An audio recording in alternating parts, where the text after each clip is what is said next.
If we had time, I'd start again. But it doesn't matter. I fixed it now, so now people can actually put it back. What we'll do is we'll get some AI. People can actually see now what I look like. We'll get some AI to equalise your colour of your face, and then we'll just backtrack it all across everything else. Did you say AI one more time? I'm going to paint it on a stick and shove it where the sun don't shine. In the AI hole. In your AI.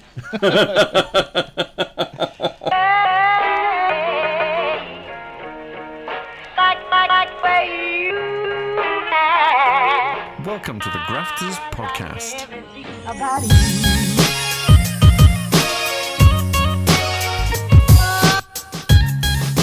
Hello, Gary. Hello, John. See you.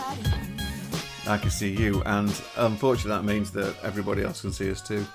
Whose stupid idea was this? It's got to be one of the moderators. Whose stupid idea was to film us? I definitely blame those two. They're trouble. If in doubt, blame Emily and Tim. The most wonderful, It's their fault. wonderful people in the world. Irritating. We do have whips being cracked at us now. Yeah, we've got to be more efficient with our podcasting, and apparently people We want have to to see be us. on ball. On ball. I have no idea why anyone would want to see us. I don't get this, John. I still don't understand it. I mean, apologies for the lighting. We've probably gone into this first time half-cocked. Yeah, half-arsed, 100% half-arsed. It's a beautiful, non-sunny evening of what has been part of a very nice sunny day. Yeah. I had a nice walk with the dog this morning, and it was really weird. It's one of those ones that normally in the wet is a real trudge. You know, I mean, it's an absolute bugger. Mm-hmm. When you've got the weather coming down at you like that, and it's like you're forcing yourself to do it, and there's so much mud on the part of this particular path I like to do. There's a lot of mud, swathes of it all over, and it's pretty awful. And normally you take you take one step forward and half a step back because you're like constantly dripping basically all this mud all over the place, and you're having to fight to basically get to move along. In the fields and up the hills and stuff. In fact, walking up the hills is even worse because if you get your foot in a mud patch, you're going backwards, and you're trying to go up, you're just doing that. And but today it was lovely. You know, all the bits that are normally mud, a lot of them have hardened up, flattened off from walkers. So it's just it's still like skating a bit, but no, it was cracking, and it was over. It felt like it was over practically before it began, rather than when I'm doing it in the horrible, wintry, sticky, horrible weather. So anyway, suffice it to say. It was a nice dog walk. I will cut all of that out, I'm sure. Or will we? This is I would say it's double the trouble, but it's not. No, the videos sync to the audio, so we should be fine. Yeah. Fingers crossed everything sounds all right. I've got this another thing people will realise now that we don't just do this without a drink in our hands. No. I don't know if that gets us cancelled. I hope not. I mean, it is only orange juice, guys. It's orange. Yeah, it's orange squash. In fact, mine is a sample that I supplied earlier on today. No. I was going for a well-man check and I decided I'd do it at home. It was so good I decided I'd drink it. I tell you what, if my weed tasted like this, I'd drink it all the time. Whew. So it's been another week of stuff, hasn't it? It has. It's that time of year when the VFX animation and games community come together in Germany, in Stuttgart. And it was a wonderful trip to FMX. Big shout out to our partners at Escape Germany and Lenovo, who put together the stand that we actually attend and work with. And I was also invited to participate on the Access VFX stand as well while I was there, which was awesome. Got to speak to quite a few students and lecturers from all over Europe and further afield. Yeah, definitely good. I enjoyed it. Yeah. I mean, that's the thing, isn't it? Really, with anything like this, I've been just the one time I went in 2018, and a little bit of a story, but a very short one, I suppose. At the time, I was feeling a little bit down about visual effects and stuff, and just work in general. I was working for myself, and I felt like it was one of those. It's when you feel as though you're on a dead end. Road to nowhere kind of situation, and everybody gets it. You know, whether it's at our age or whether it's even younger, you can get that burnout. Yeah, and it's painful. And I booked those tickets to go to FMX, and the plane tickets and everything. And I went out on the same flight as a friend by accident, but that was really quite nice. And it was the best thing I could have done. The best thing I could have done for myself. I was feeling really low, and I came out with a whole new just love of what I do and what other people do in the same sort of like career in the same area. And it's just, you go and you just hope you're going to enjoy yourself. And what it does is it just like it was like a light bulb for me, the whole thing. Yeah. There were so many people. I think the whole theme was connecting ideas this time, and it was strange because obviously last year I did a speaking slot, so I had slightly more access to more exclusive places, and you get invited to a few parties. I was so busy this year talking to customers and people attending the stands, working with the Access VFX team. It was just full on, like 8-9 hours a day. You know, you're on your feet and you are just. You're just working. I got back late Friday afternoon. We flew back on the Thursday night. Stayed over in London just because the flight was so late, so we could maximise the amount of time we were at the show, and I was just so tired. Did the train home and the whole weekend was just a blur. Just went, and it was like you almost need a holiday then just to recharge your batteries. But we're not allowed them, John. We're not allowed holidays because that means we're not working. Yeah, true. But it was so good. I mean, the funny story was me and my wisdom. The team liked to fly out from Heathrow because it's a direct flight. So me and my wisdom thought, well, I'll do a full day's work on Monday, and then I'll travel down by train on Monday night. We had a very early flight, so I was kind of like, okay, yeah. So if I get the latest train possible, and then do the slow train over London to Heathrow, I've only got like an hour, 2 hours to kill. Yeah, it turned out I've got 5 hours to kill. And airports are the strangest places when there aren't any people in them. I mean, I've got some fabulous photographs of Heathrow Terminal 3, all lit up, with no one in it. And you're just alone, and with security guards, obviously, and police with MP5s and whatever else, but you are alone, so... sitting on those uncomfortable chairs, it was quite an experience. Yeah. So it was good fun. Yeah, good fun to to do that, and I'm it's very lucky to get out there, and I'm very grateful for the team to think of me and bring me out. Because I like doing events. So in particular, was there anything that you went to see that you looked at there and went wow, or anything that just made you think, this is. I mean, I know a lot of this stuff, the FMX is like the cutting edge. So you're watching stuff that's either just come out or it's bleeding edge in terms of particularly things like the Unreal and Unity in the gaming side. This time this year, Unity and Unreal weren't in attendance. We probably could attribute that not in the grand scheme of grand scale that they have been before. Maybe that's attributed to obviously the things that are going on in the games and the VFX industry at the moment, which is a readjustment to pre-pandemic levels. We could see that other companies were actually showcasing. Side Effects were there en masse. It was great. I met with John Moncrief, and it was interesting to see that how much they were relying on other studios to actually showcase their product, as in their product in effect, in production this time. So rather than it be tech demos that people were seeing, it was a tech demo, but it was a tech demo attributed to studios that are doing really cool stuff with their technology. So that was an interesting take. The only talk I managed to go to was the education talks on the Thursday. The topic was AI, but it was interesting because Ben gave a talk on the uses that his students are doing over in America, and we saw he showed some really cool thought pieces that they'd put together. They would not have been able to have put together if they hadn't used AI and he attributed quite a heavy AI chain to it. There was a lot of work, and I know Gary's. Well, you can see it. This is great. You can see you doing it, but they were not using it. I'm going to cut it all out.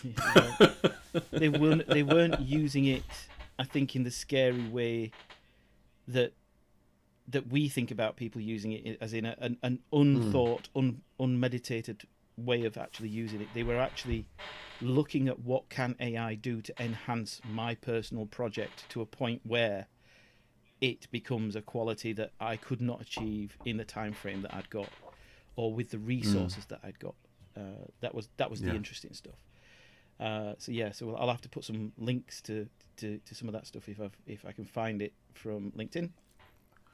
Anything we can put in, that'd be cool. Anything we can enhance this debacle of a nightmare that's going on video for the first time ever. It is. Anything. And it's weird not having screens and not being able to whip up to the side. It is a bit.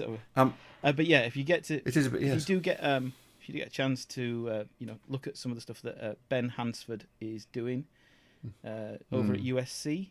He is, he was very respectful of the topic, is all I can say. He was very of AI. Very respectful of the topic, and there were a lot of professors in the room who had the hackles well and truly up, but it is still a bone of contention, and it is going to be a bone of contention with design for a very long time. And I can see, the thing is, you know how I feel about this. I know there are places where AI is going to be used, and it will be used, and it'll be done to good effect. But for taking the grunt work out of things, it is great. But the whole thing about letting it do the art, no, it just freaks me out. It freaks me out. I don't like the idea of something that is essentially going, I can do this and I can do it quicker and faster than you, and you will never be needed ever again. I don't. Goodbye. And I don't think, I don't think Ben certainly was talking in that context of how his students are approaching it. So some of the stuff that he showed was LGBTQ centered pieces of work that he felt would not have been able to have been done without AI filling the gaps, just because of the topic and the nature of the topic that they wanted to show on screen, the art of the topic on screen. So what you're saying is that couldn't have been done without AI? In the budget / time frame / ability of that learner's journey. And these learners are not just CGI people. They're storytellers. No. They are, they're, of course, those sort of things. But then that, you see, is where I have an issue again, you see, because you literally just said, in the time available, and they didn't have the skill sets to do this, therefore they used this. But there was also, that's the issue, isn't it? Yeah. That's literally the issue right there. I suppose the debate ongoing is great. We've got pictures, so you see my hands. The debate ongoing now is, you've got students coming out of university here, and from the good universities they're coming out here. And what are we saying that with AI, all students are going to get to this point? So what does the industry? Does that push the industry up? I don't know. We've both used it. We've both used it to get ideas and reference, and that's absolutely as long as you don't use everything that you pick up in an image. It's like I might as well, if I'm going to scour the internet, and I'm going to find photo bashing and It's like exactly. So I kind of get that, but there's still a creative element where I sit down and I go, I like that bit from there and I like that bit from there. So it is kind of like how you would piece them together. What I don't like is this conceptual belief that it's going to basically be used by people who are not artistic at all to avoid having to get someone artistic to do something on a project. That's where I have a fundamental issue with it, when it's a bypass rather than a tool. I don't believe that is what will happen. I truly don't believe that is what will happen. What I believe is that the artistic people will enhance their tool set further as we did in the mid-90s when, when Maya was born, and suddenly, you had Bezier curves on your keyframe editors, and you could ease in and ease out, you could step keyframes, you could do all of this stuff that before had been a much more laborious job. And if you remember Toon Boom, in the very first instances of Toon Boom, you still had to hand draw in digital all of those cells. Now you've got the tween. Now you've got the you've got the tweening. Yeah, you've got all the onion skinning. You've got puppet rigging. You've got all of the things that are starting to break down and cross the boundaries that were. Some people have even said, "Oh, that was traditional 3D animation." 3D animation was, pre-1990 3D animation was a nightmare. Yes. It was numbers and figures and spreadsheets. But the tools that have been put in place are tools. They are not creative ideas. No, they are they are machine learning data stacks that have been put in place, and that is in essence. Are you telling me an ease in, ease out Bezier curve is the same as a picture being created from nothing? No, but it's a stack of code that has been created to take what was once very laborious task, labor sensitive task, into something that happens with just a quick flick of a curve node. And I don't have a problem with that, because that doesn't stop people from working. I have a problem with the picture creation side. The thing is, you say it doesn't stop people from working. Pre that node being made, people were stopped working and had to work at a very laborious pace and couldn't achieve those soft curve animations. All I'm saying, John, is that is not a creative thing. That is a tool to allow you to do something it that is, you already and this do is quicker. what I believe the AI will be a tool. That's yes, and that I have no problem with. I have no problem with it being a tool. I have a problem, as I've said, with it being a creator. Well, it's look, let's face it. I see the feeds on LinkedIn of, I'm going to be careful how I say this, but the lecturers that are out there that are non-creative lecturers. Lecturers. These are the lecturers that are delivering maths and English lessons and other things. Yes. And they're building AI avatars to fill their AI presentations that have been AI written for their lesson plans. That's a problem.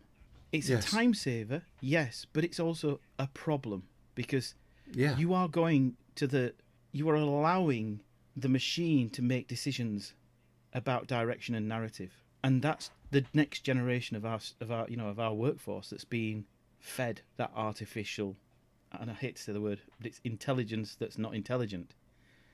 Yeah, it's unintelligence, and I'm having that. The businesses are unintelligence. Are the businesses seeing it as being an opportunity to, push more out of individual tutors? Are they seeing it as being able to level up and equalise all of the things that are going on in the classroom, and they're removing that tutor's experience from the equation? There's a danger of that happening. That's where I really have an issue with the edu AI conversation. I don't really, I think, have an issue with the art-based narrative, because we have made such a definitive statement of we do not want AI in our, to take our workflows and creativity away. That's been stated. It's not the workflows, as I've said. It's not the workflows. It's the creativity. Yeah. If there's something that can make my job quicker, then that's wonderful. But if there's something which can just do my job for me, that's just shocking. But what do you guys think? If this stays in, open it up for questions. Certainly get involved in. Some of it will definitely stay in, John. Certainly get involved. It will be, people need to talk about this, and they do need to talk about it in a safe space. And again, the podcast, the Graphters podcast Discord server is a safe place to have these conversations. You can have proper conversations with people that understand the industry you either work in or want to work in because they're already in it. So they can give you insights which will help you in your decisions as to whether you want to do this for a living. And then there's students who are actually using things that some of the tutors aren't. So there's new life coming up as well as there is information coming down. Yeah. That's important. It is worth, and again, if you can just chat about it. Yeah, and it is worth noting, that some studios are now starting to invest in exploring how AI will, exacerbate parts of their workflow. That should be taught now. That should be explored now in education. That is something where, students should be looking at how they can maximize their efficiency with whatever AI tools help them to get their ideas, their creativity, to a level where it might be something that they get to be asked to do in a studio at some point. 2 years. I mean, 2 years from now, no one knows what it will look like. Yeah, So it was great being out there. I'm not going to do too many shout outs, although I will do a shout out to Kader. So I was grateful to see Kader, who works at Rise in Germany. Okay, so she works for Rise in Germany. Works for Rise in Germany, but she's also an ambassador for Access VFX and does a lot of work over in Europe on the diversity and equality of people in animation and VFX. And is just truly, when you listen to her talk, she's just brilliant. So big shout out to Kader, absolutely wicked, and all the Access team. So Micah, he's an absolute legend, full of energy, which which we need, I think, at times when you're trying to get as much coverage on the stand to talk to as many people about the cool things that Access VFX are doing. So yeah, it was really good. Having people with a bit of an emotional burst works well, doesn't it? It does. It truly does. So yeah. And it was just generally really nice to see someone that you've met before, so it feels like you're a part of a family. Big shout out to Vanessa Steinman of FMX as well. That was obviously puts a lot of this stuff together at FMX. So Vanessa, next year we want to do a podcast. That's now going to be visible on YouTube. That fact, as well as also on the audio version that you'll find on Spotify. And although other good podcast players are available, apart from Google Podcasts, because they just they've closed it this week. They just went and got rid of it. So FMX on the whole was absolutely brilliant, and if you haven't been, go. It is good crack. It's brilliant, and it's in Germany. It's in Stuttgart. There's usually a beer festival on. Next year it's going to be in May, so it will be warmer. Oh, yep, they promised. I have it tagged on a LinkedIn There's some great post. places It's going to be warm. There's great places to eat in Stuttgart as well. There's some great places to eat, fantastic. great places to drink. There's a beautiful garden slap bang in the middle as well, which if you're wandering around, there's a place that I got recommended that I went to, and I hope it's still there. I should think it probably is. It's called Amadeus, and it's got a courtyard in the middle, so you can sit in there as well as being inside of the bar, which actually is massive. And they do food as well as drink. No, it's great, lovely. But indeed, rock me Amadeus, indeed. I have to say, I'd never been to Germany before, and as a first time to go to Germany, it was a beautiful place to go to. Awesome. Really lovely Stuttgart. Awesome. Yeah, it's awesome. So that was FMX. That was the week that was. So I've got stuff coming up, and that's all. I've currently got. If I'm going to talk work at the minute, if that's okay, John. May I? I'm going to sit back and listen. Oh, I wouldn't do too much of that.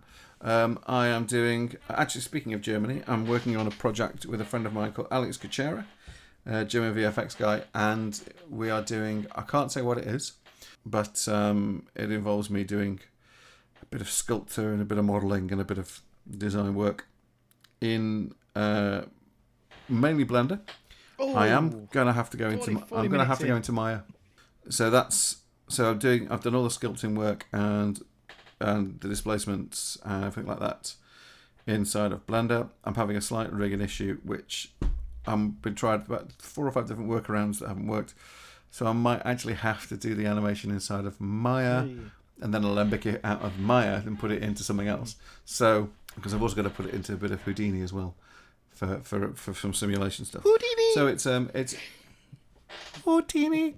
So it's a real big hodgepodge of stuff. And then a friend of mine is doing some language course stuff for Spanish, people learning Spanish, and she's got an idea for a comic strip, and so I'm doing the whole comic strip for her, and I'm doing that in Blender. I'm doing the whole thing in 3D in Blender because I just thought I could draw all this stuff, but I've got so many. There's one particular two characters who are very, very much in it all the way through. Yep.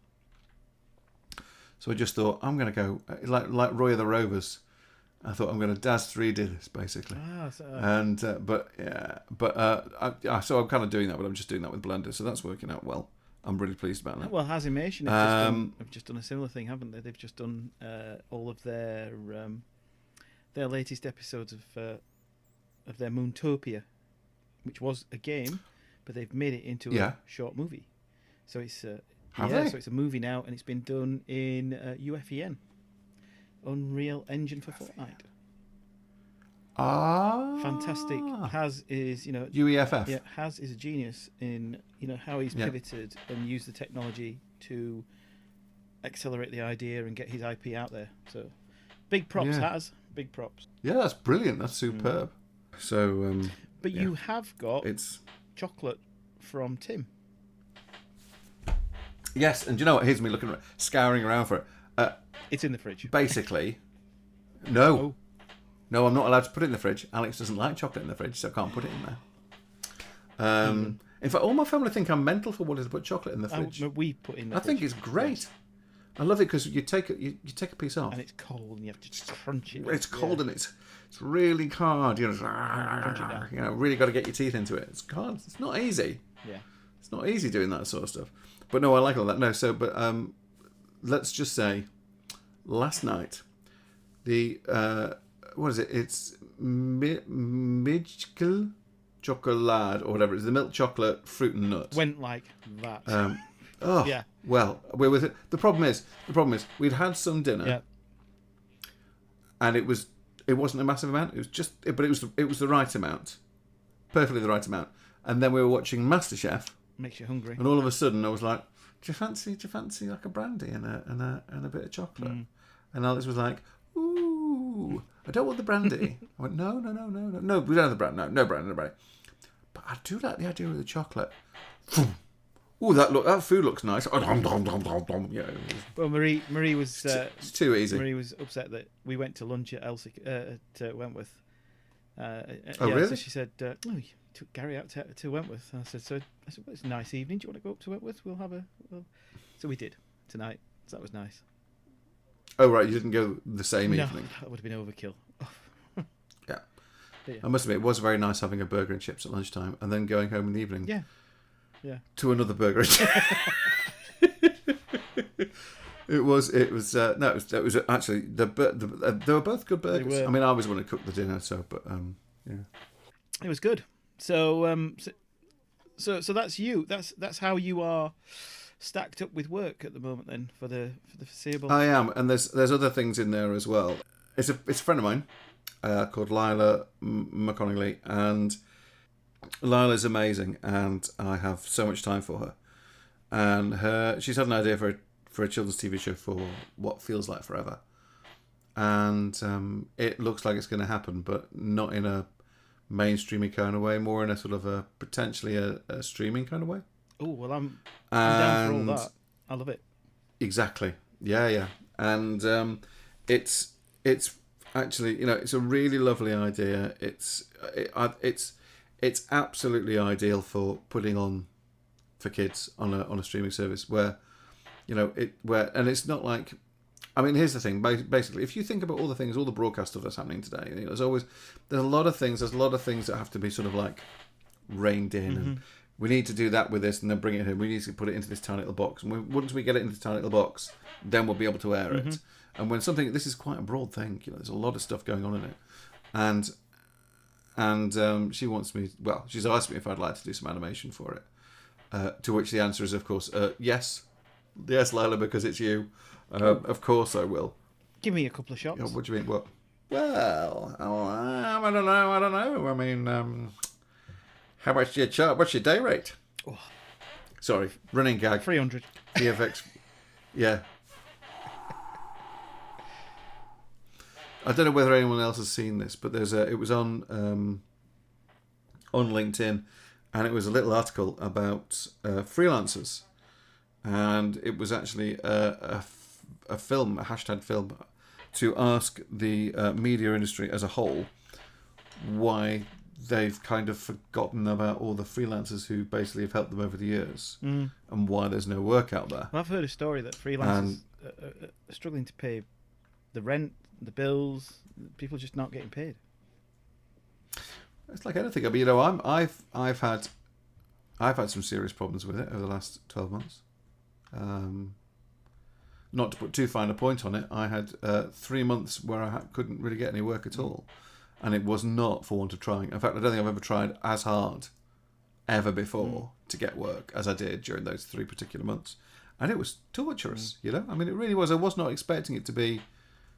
I wasn't expecting those 3 months to be as bad as they were. And I'm now 54. I mean, I don't look it, I know. I look 23 if I'm a day. But, you know, having to actually ask my parents for help was a real... I've never done it before. You know, and it was just like, wow, what? How? Why? Yeah, This the isn't contingency stuff, isn't it? It is, and the thing about freelancing is it's feast or famine, but I've never seen a famine that's that dry, and it's still, you know, for a lot of people it's still bad now, and I know there have been, you know, I've heard people talking about, is my rate too high? Am I charging too much?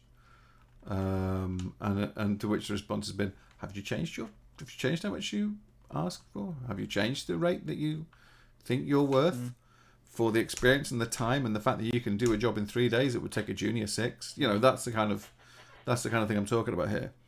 And they're all like, well, I don't know. And it's like because you are kind of in this, like, I don't know, what's the best thing? What's the word I'm going? You're just clutching at straws as to wondering what's going to be the next thing you do. I remember it. I mean, that's how we met at 422 Manchester. I was brought in as a freelancer, and you know that was a bit of a feast. You know, getting the work from 422 Manchester because it was a good payday. But yeah, but then unfortunately you met me, so well, then you kept telling me to go home, and I was like, shh, I'm on an hourly rate. Yes, I did. And why did I tell you to go home, John? Because I was eating all the food. No, that's not the reason. I mean, it was, but it wasn't the reason. The reason I told you to go home, and it's the same reason I tell everybody to go home, is because you are no use to me when you're tired. If you haven't had a proper night's sleep the following day. You need 8 hours of sleep. You need 8 hours of R&R time and 8 hours of sleep. Quality it's sleep. 8. Yeah.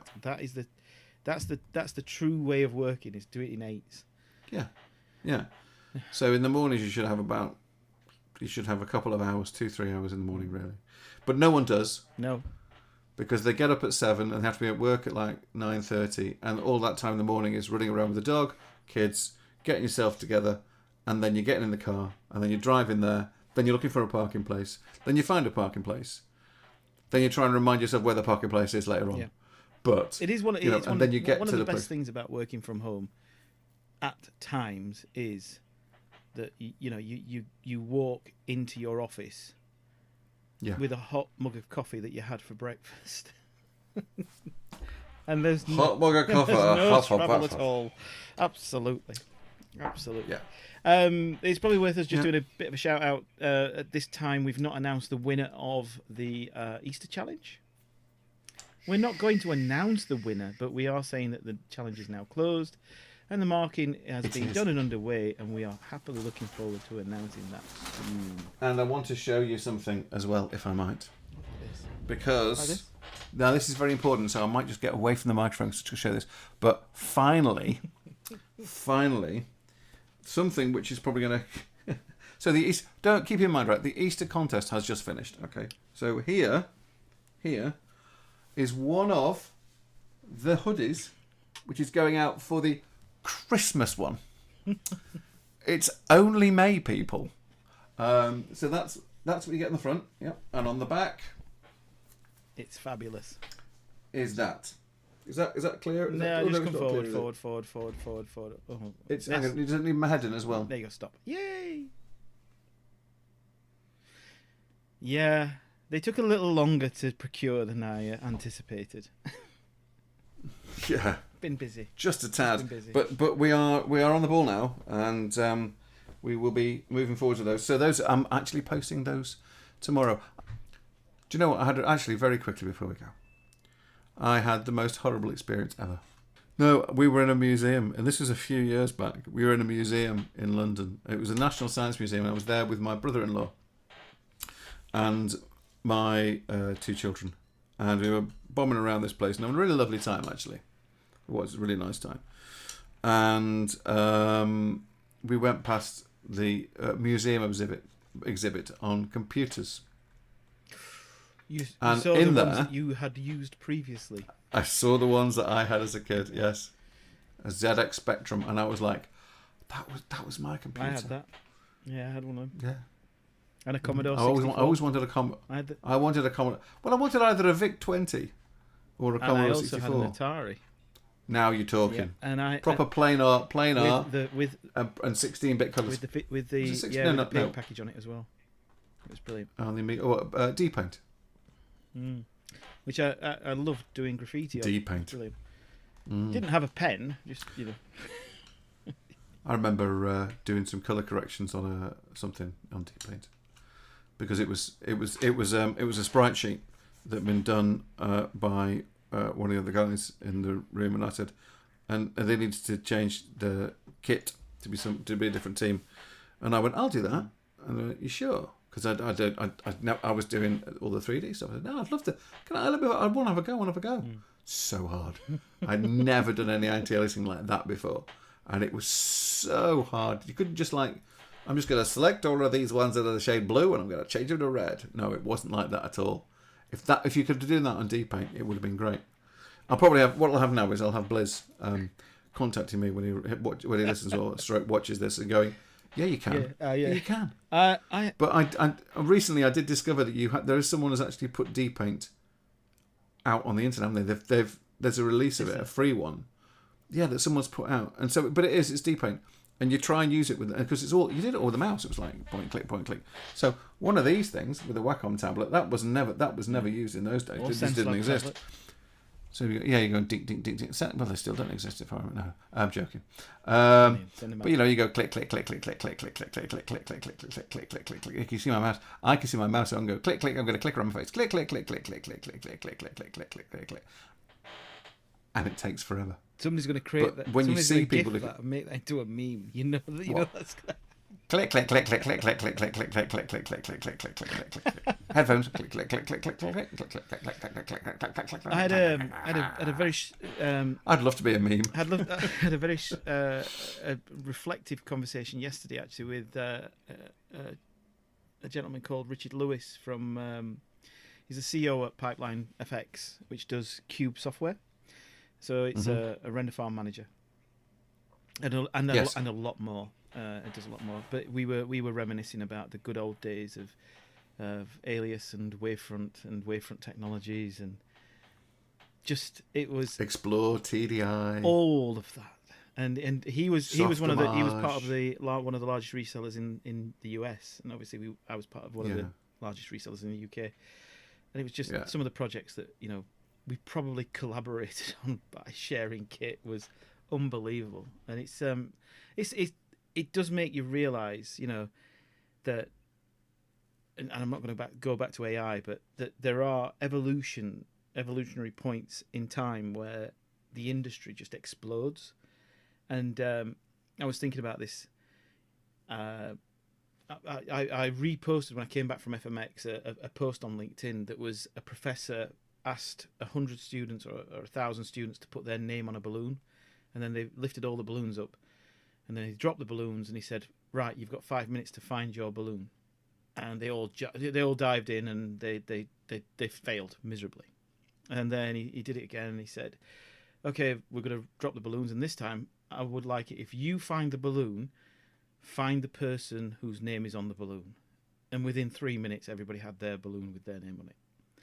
And it sort of struck a chord with me that, going back to when we learn things and when we're doing things in this industry and education, when you see the big leaps forward, it's when everybody shares what they're doing. So if you kind of say, look, I've figured this bit out, what have you figured out? And you work out those little bits and pieces. And I think we're right on the edge of the next big leap. How close are we to quantum computing? Very close, Yeah. and we have been for a long We time. have been for a while. But it is that. Yeah, it's been very close for a bit. I've been watching For All Mankind on Apple TV. The point of the whole show is that the Russians get to the moon before us. All hell basically breaks loose in NASA and in the government, and the desperate thing now is to get a manned station on the moon before the Russians do. I've seen all of these episodes, so I'm not going to say anything. I know, but the point is that it's change which is forced by a combination of adversity and collaboration. Mm-hmm. And I think that's COVID has done that for us as well. Yeah. And I think a lot of things have been pushed forward. A lot of things that have been, out of the question, pretty much. Was it you who said to me? Oh no, it was either you or it was Alex who was saying to me, because I was talking about it. And she was saying that she'd seen something on the TV which had been talking about how the way that we are living now was predicted in about 2018. As in like everyone working from home, all this sort of stuff going on. But it was talking about like 2030. It wasn't talking like 2024. Yeah, we were accelerated. Everything's gone. Yeah, everything that was, and it's, it's saying that, you'll work from home, you'll probably go in every now and again, but it won't be very often. There will be certain people who will definitely do it, people who like brickies, and builders, and people who are on site, they'll still have to go and do their job. But anything that's admin based or anything that's like computer based, no one will actually work. There may be, it wasn't Alex, it was actually some friends who we walk with occasionally. And so the way that we actually work right now has basically been boosted forward by the fact that COVID existed. And the same thing happened with the Second World War. All the technology that became created in and around the Second World War, we wouldn't have computers now had it not been for the Second World War. If it had not been Bletchley and everything that went on there, everything that happened in Bletchley Park basically created the modern computer, everyone, and then everything. And then slowly but surely people just took it on board like Babbage and, became and turned them into what they are today. Truly. And if one person hadn't created a small computer game on a big round screen, which is basically flying a little spaceship around, if that hadn't been created, we wouldn't have Uncharted. And that's what I'm saying. Or Modern Warfare 85. Or GTA. GTZ. Are we at the end of the alphabet? Are we at the end of the alphabet? I don't know. No, GTA. Yeah, Grand Theft Auto. Grand Theft Auto, yeah. What is it? Grand Theft Zero. Well, it's San Andreas, and then whatever the latest one is. It's 6, is it? Oh, the latest one. Yes, I think it is 6. I think yes. the graphics card requirement for the latest one is off the scale. But just think, in 4 years' time, that'll be in a standard PC. No, in 4 years' time, that will be in the cloud, and you'll just access it through a box. I think that's possibly it. Yeah. The only thing that the only problem we've got at the moment that's stopping all that happening is latency. Once the latency issue's been fixed, it's done. Will it be fixed? That's the question. Well, I mean, look at what Teradici and HP Anywhere as it is now. Look at that. I mean, yeah, but you can yeah. If you're within a 4,000 mile radius of the data center computer, your latency is enough to work on as an animator. So that's pretty. Yeah, it's pretty much. I mean, I've animated over Teradici quite a few times. Yeah. But I've tried editing over Teradici. That doesn't work, in my opinion. It might well be your Teradici wasn't set up properly then. Yeah, possibly. But I doubt that. Well, I only said this because I know that considering the place it was. Yeah, I know that Flame works over Teradici, so yes, Flame's edited. Yeah, so, but it was it could be the software, but it's just the picture and you know what I feel about this sort of thing. It's like wireless headphones. Don't do wireless headphones because when watching something, well, I don't. But this segment so is sponsored by AKG headphones, the wired experience.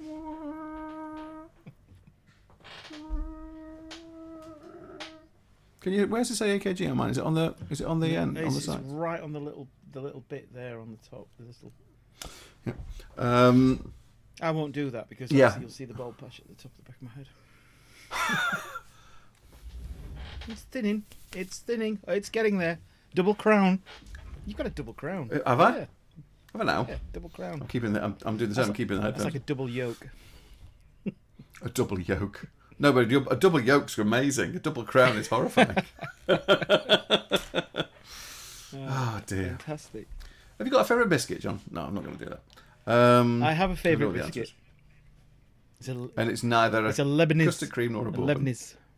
Oh, the chocolate Yeah, chocolate Leibniz. chocolate Leibniz. Yeah. Yes. Yes, that is. Yes, I quite That like is those. my favourite. That is like Swiss chocolate.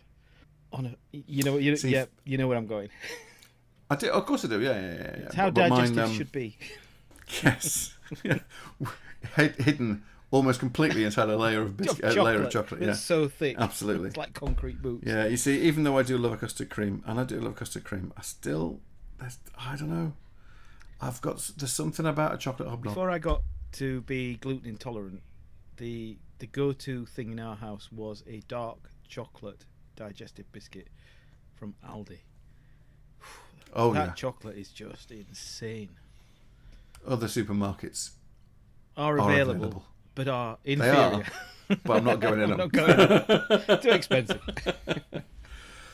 Well, it's not even the expense. It's just there's so many things. It's like I know, and this is the last thing I'm going to mention. It's just food.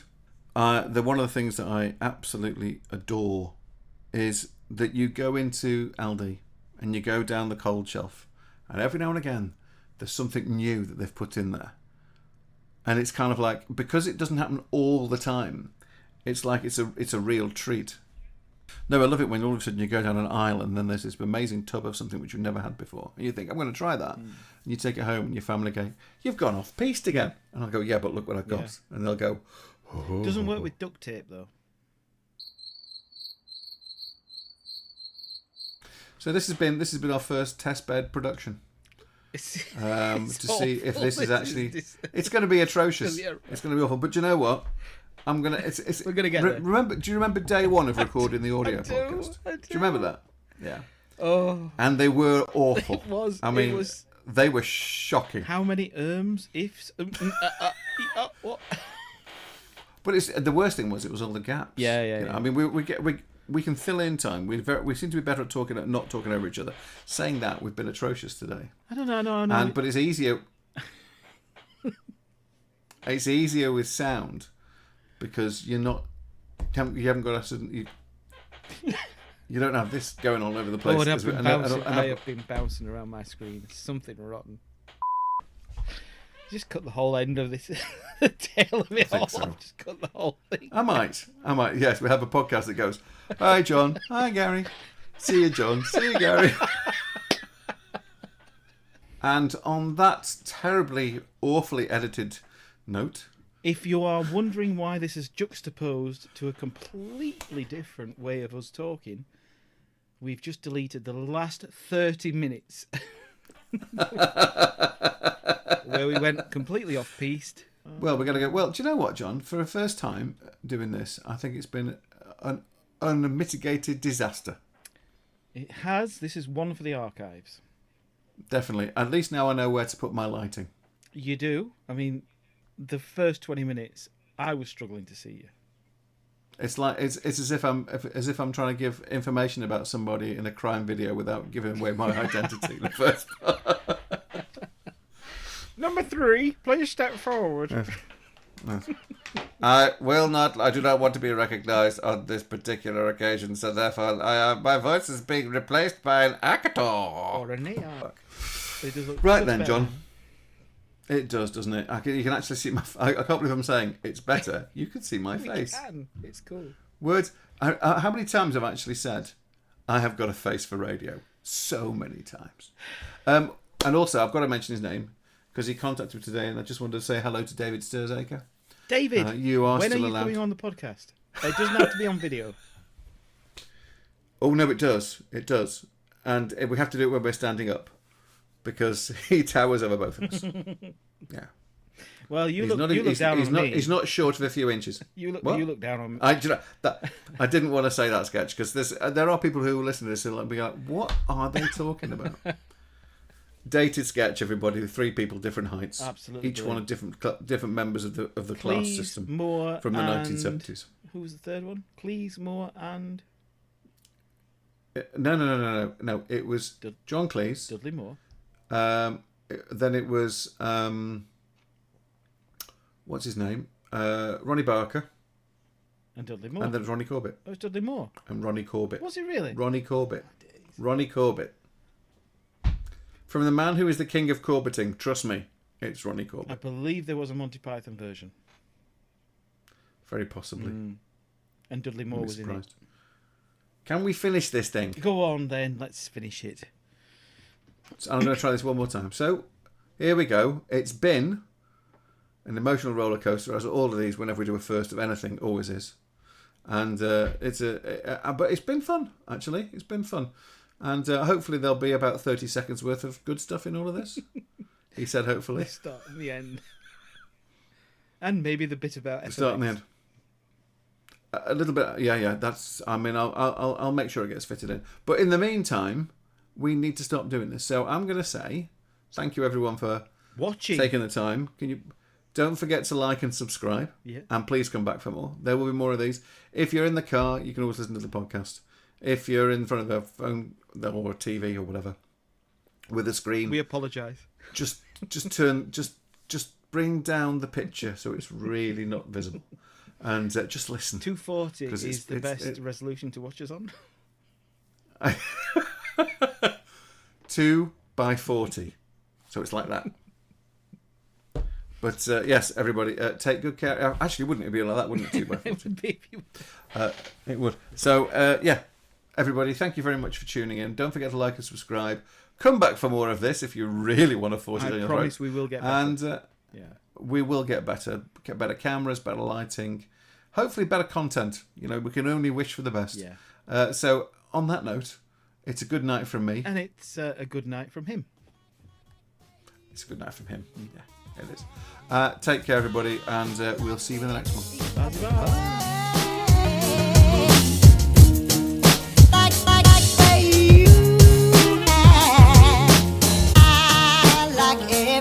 About you.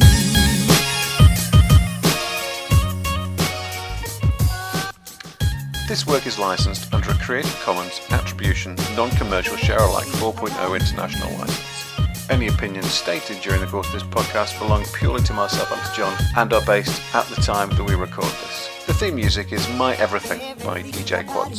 If you like that, and I'm sure you probably did, there is a lot more of his great stuff which you can find at soundcloud.com/DJ Quads, or his music is also promoted by www.free-stock-music.com.